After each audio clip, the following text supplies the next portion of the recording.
I can't say without a doubt the way that long I've been here. Time doesn't feel genuine any longer. There's no daylight, no timekeepers, simply this unending dim, accentuated by the murmur of the lines above. It began a typical night. I was heading back home from work, my sack threw behind me, the recognizable cadence of the city staying with me. The roads were calmer than expected. Perhaps it was the climate, or perhaps I simply wasn't focusing. I didn't see the van until it was past the point of no return. They came at me quick, two men wearing covers. One held something to my face, a fabric absorbed something sharp-smelling, and I passed out. At the point when I awakened, I was here. The room isn't enormous, simply substantial walls, a solitary hanging bulb that glints more frequently than it stays lit. There's a metal entryway on one side, consistently locked, and a can in the corner for the most embarrassing of needs. The air is sodden, stale-smelling, and it grips to my skin like a subsequent layer. From the get-go, I shouted. I beat on the entryway, yelled until my throat was crude, asked so that somebody might be able to hear me. Nobody came, not for a really long time, perhaps days. At the point when the entryway at long last opened, it wasn't to let me out. It was to bring me food. The one who brings it doesn't talk. He wears gloves, a cover, similar to he's attempting to eradicate any hint of himself. The food is generally something very similar, a plastic plate with something unrecognizable yet palatable. I eat in light of the fact that I need to, not on the grounds that I need to.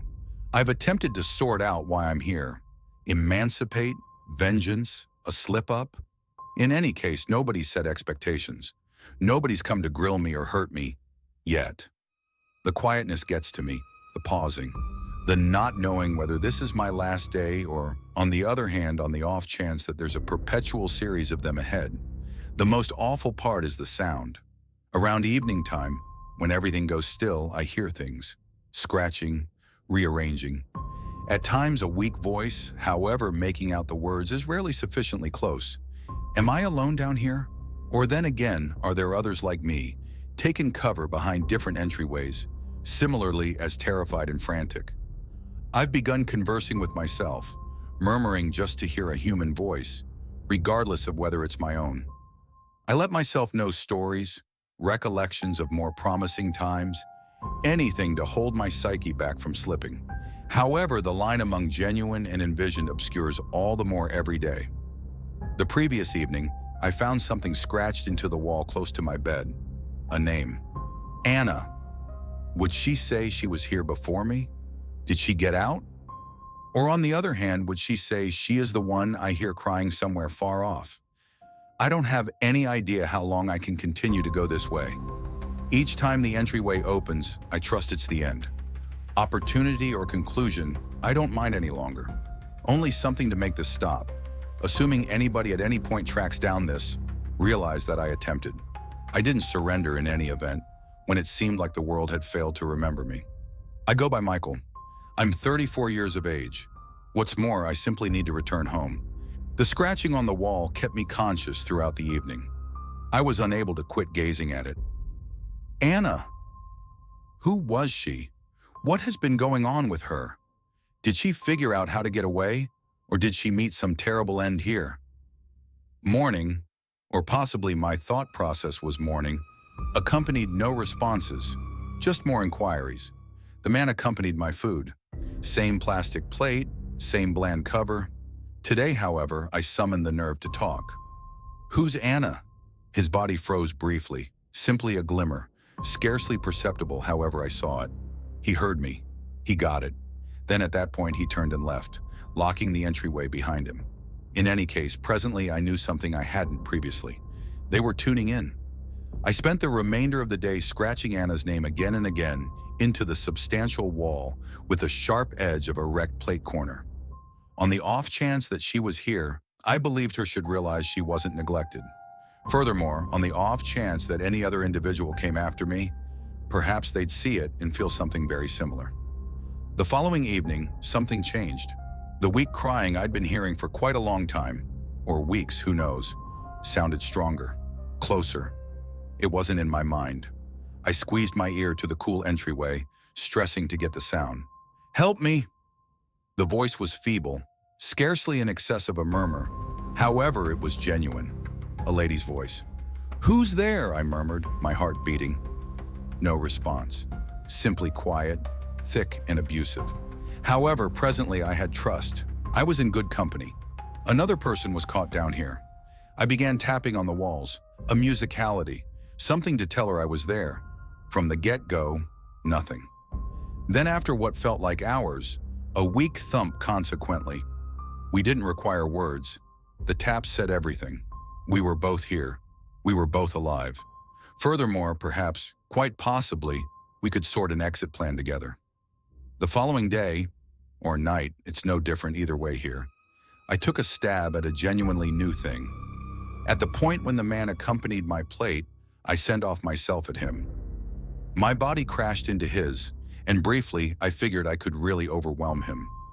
Be that as it may, he was more grounded than he looked. He pushed me to the ground, and before I could get back up, he was gone, locking the entryway behind him. I figured he could return to rebuff me. However, all things considered, the quiet returned. No food came for quite a long time. Perhaps they were sitting tight for me to break.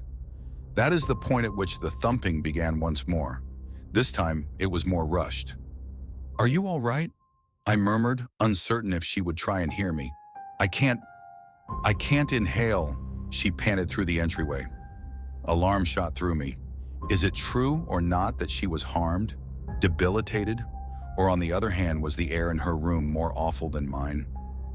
"I'm here," I said, my voice shaking. "Hang on, we'll escape this." I didn't trust it. However, I needed to say it. For her purposes, for myself. That evening, something awakened me. A commotion. Not the crying, not the lines. Strides. Weighty, conscious, and they weren't making a beeline for my entryway. They were going to hers. "Don't bother her!" I yelled, beating on my entryway with all that I had. The strides halted. Then at that point, I heard her shout. It was short, cut off excessively fast, and afterward the quiet returned. "Anna?" I called out, my voice breaking. "Anna!" No response. I drooped to the floor, my brain hustling. How were they treating her? Is it true that she was as yet alive? Or then again would she say she was at that point gone? I don't have any idea how long I stayed there. Yet at last something slid under my entryway. A piece of paper collapsed into a slick square. I unfurled it with shaking hands. Written in precarious, lopsided letters was a solitary sentence. "You're straight away." The note sat weighty in my grasp, its rough letters gazing back at me like an admonition cut into my spirit. My breath came in sharp, terrified blasts as I moved in an opposite direction from the entryway, grasping the paper like it could detonate. "You're straight away." The words reverberated to me again and again. Its meaning could be a little clearer. Next for what? The shout I heard from Anna, or whoever she was, still rang in my ears. Had they taken her someplace more regrettable? Is it true or not that I was going to share her destiny? Interestingly, I felt the walls shutting in. The room that had been a jail for a super long time presently felt like a final resting place. My hands ran along the harsh concrete, looking for something, anything. A break, a shortcoming, an exit plan. Nothing. Hours passed, or perhaps minutes. There was no such thing as time here. Be that as it may, the quiet did, and it was insufferable. Then faintly I heard it once more, scratching. This time it wasn't coming from the wall. It was coming from under the entryway. I froze, my heart beating in my chest. The sound developed stronger, more persistent, similar to nails ripping at against metal. "Who's there?" I murmured, my voice shudder. No response, simply the persistent scratching creeping its direction into my mind. Then at that point, it halted. Briefly, the quietness returned, and afterward the entryway handle turned. I staggered back, my brain shouting at me to battle, to run, to follow through with something. However, there was no place to go. The entryway squeaked open, uncovering only obscurity past. "Michael?" a voice murmured. It wasn't Anna's voice. It wasn't the man's voice. It was something different, something cold and empty, similar to the air before a tempest. "Who are you?" I requested, attempting to keep my voice consistent. No response. All things considered, the haziness moved, and something ventured into the light. A figure, its face darkened by shadow. It was tall, unimaginably meager, and it moved with an unnatural beauty, as it didn't have a place in this world. "Michael?" it rehashed, its voice creeping me out. "What is it that you expect from me?" I hollered, my back squeezed against the far wall. The figure didn't answer. It basically pointed at the scratched name on the wall. "Anna." "What did you do to her?" I yelled. "Where could she be?" The figure shifted its head, as though taking into account the inquiry. Then at that point, it talked. Voice a murmur appeared to reverberate inside my skull. "She's gone." "No!" I yelled, declining to trust it. "You're lying!" The figure ventured nearer, its presence choking. "You ought to have kept quiet, Michael. You shouldn't have called to her." You can watch the continuation of the video in the next video. Don't forget to subscribe to the channel and hit the like button for more videos. Until next time.